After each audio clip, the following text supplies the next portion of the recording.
Isang napakagandang katotohanan ang magandang pagnilaya natin ngayon. Isang katotohanan na madalas ay iniiwasan natin o ayaw nating paniwalaan. At ano yun? Ang lahat ay may katapusan.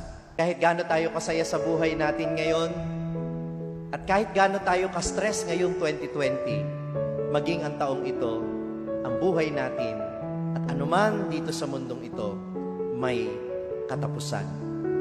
Kaya magandang pagnilaya natin sa araw na ito, ano nga ba ang mayroon sa wakas? Ang sabi ni Apostol San Pablo, ang wakas ay isang bagay na darating na hindi natin inaasahan. Siguro hindi ko na kailangan ipaliwanag ito. Matapos ang lahat ng pinagdaanan natin ngayong 2020, ang pagputok ng bulkan, pagkalat ng isang nakakahawang sakit, pagkakaroon ng pandemya, pagkakaroon ng mga lindol, at mga hindi hinaasahan nating bagyo at pagbaha, malinaw na malinaw sa atin, anumang oras maaari tayong magwakas. Hindi natin alam kung kailan ito darating. Subalit kahit hindi natin alam kung kailan darating, alam natin kung ano ang darating. At ano ang darating? Ang pagharap natin sa Panginoon. Hindi natin alam kung anong meron sa hinaharap, mayroon tayong kasiguraduhan na sa dulo ng walang hanggan, ang makikita natin doon ay ang liwanag ng Panginoon.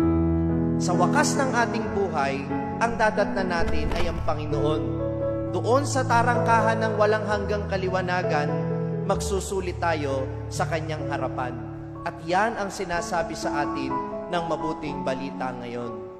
We are people not living in darkness, but we are looking forward to that light. And when we approach to that light, everything in ourselves will be exposed to that light. Lahat ng bahagi ng ating pagkatao ay maliliwanagan niya. Kaya makikita natin saan tayo nagkulang, saan tayo nagmalabis, ano ang dapat nating ginawa, ano ang hindi natin dapat ginawa. Inamit mo man lang ba, minsan man lang sa buhay mo, ang kabutihang meron ka. Yung buhay na ipinagkaloob sa iyo, yan ba'y ginamit mo para sa iba o inangkin mo lang? Wala kang pakialam sa ibang tao. Sinubukan mo ba uli? Kasi diyan nasusubukan eh. May tiwala ang Diyos sa atin. Pero kung minsan wala na tayong tiwala sa ating sarili na kaya pa natin. Matapos ang mga pagsubok na dumaan sa atin, ang pandemya, nawalan ng trabaho, ngayon nawawalan na ng bahay yung iba. Iba nawala ng bukid, yung iba nabasag ang palaisdaan. Wala na. Ayaw nang kumilos. Tumigil na ang buhay. Bakit? Nilamon na ng takot ang lahat ng lakas na mayroon sila. Yan ang kalaban ng tiwala ng Diyos. Takot. Tingnan ninyo yung huling alipin. Bakit ba hindi niya ipinangalakal?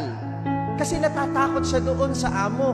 Natatakot siya sa sasabihin. Natatakot siya na baka kung anong gawin sa kanya kapag ka ipinagsapalaran niya yung ibinigay sa kanyang salapi. Takot ang kalaban ng tiwala ng Diyos. At ganun din sa buhay ng tao. You know the reason why we have not lived our life fully? Anong dahilan kung bakit hindi natin magawa kung ano ang plano ng Diyos para sa atin? Bakit hindi natin maisugal kung ano man yung ipinagkatiwala ng Diyos sa atin? Takot. Natatakot tayo na baka pumalpak.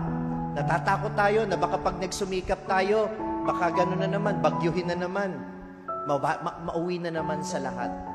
Uulitin ko, hindi naman tinitingnan ng Diyos kung gaano ka nagiging successful sa mga bagay na ginagawa mo. God does not look at the success of what you are doing. He is looking for your every effort in whatever you do. Ang nakikita niya yung kalooban mo. Sa tuwing nagsusumikap kang gawin kung ano yung tama at kung ano yung mabuti, kahit kung minsan hindi ka successful sa lahat ng ginagawa mo. Sabi nung isang journalist kay Mother Teresa of Calcutta, alam mo, Mother Teresa, yung ginagawa mo habang nagpapaligo siya ng ketongin, kahit paliguan mo lahat ng ketongin dito sa India, kahit pakainin mo lahat ng nagugutom sa lansangan dito, sa Calcutta, kahit mapuno itong building mo ng mga inaalagaang mahihirap, hindi ka magiging successful na tapusin ang poverty sa mundo. Sabi ng isang journalist, tiningnan lang siya ni Mother Teresa, hininto niya sandali yung paglilinis sa sugat ng ketongin. At ang sabi niya, you know, my God does not expect me to be successful. He expects me to be faithful. Hindi inaasahan ng Diyos natin na maging matagumpay tayo sa lahat ng mga bagay. Pero inaasahan ng Diyos na maging matapat tayo sa Kanya. At kung tayo ay tapat sa Kanya, wala tayong ikatatakot.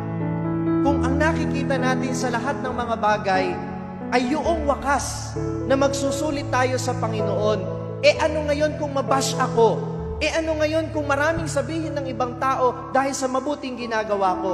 Gagawin ko pa rin ang mabuti kahit palpak ang tingin ng ibang tao, kahit mabigo ako, kahit masaktan ako, gagawin ko ito alang-alang sa aking katapatan sa Panginoong nagtiwala sa akin. Every day that we wake up, always remember, you are one step closer to the end. Ang bawat pagising sa umaga ay isang hakbang papalapit sa wakas. Pero tandaan mo din na ang bawat gising sa umaga, bawat hibla ng iyong hininga ay nagpapaalala na may Diyos na nagtitiwala sa iyo. Meron ka pang kayang gawin. Meron ka pang magagawa. Huwag mong hayaang hadlangan ka ng takot. Huwag mong hayaang mabaon sa takot ang anumang lakas pang natitira sa iyo. Lumaban ka.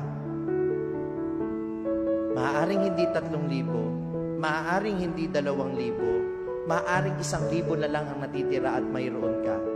Pero ilaban mo yan, sapagkat hindi titingnan ng Panginoon kung gaano karami ang itutubo. Ang ititingnan ng Panginoon ay yung tiwala niya sa iyo. Naniwala ka ba na nagtitiwala siya sa iyo? At inilaban mo ba ang buhay na ito dahil alam mong nagtitiwala sa iyo ang Diyos?